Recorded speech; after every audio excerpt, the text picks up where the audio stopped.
సిద్దిపేట జిల్లా తొగుట మండలంలోని వెంకట్రావుపేట గ్రామంలో గ్రామ సర్పంచ్ బండారు కవిత స్వామిగౌడ్ అధ్యక్షతన నిర్వహించిన గ్రామ సభ రసభాసగా మారింది. ఈ సందర్భంగా గ్రామంలో ఇప్పటికే జరిగిన, భవిష్యత్తులో చేపట్టాల్సిన పలు అభివృద్ధి పనులను గ్రామస్తుల దృష్టికి తీసుకువచ్చారు.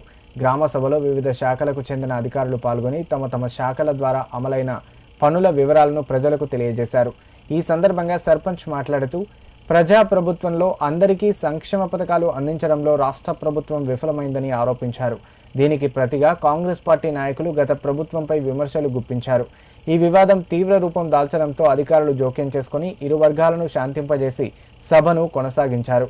ఈ కార్యక్రమంలో ఉప సర్పంచ్ లచ్చోళ్ల లింగం, వార్డు సభ్యులు, అధికారులు, గ్రామస్తులు పాల్గొన్నారు.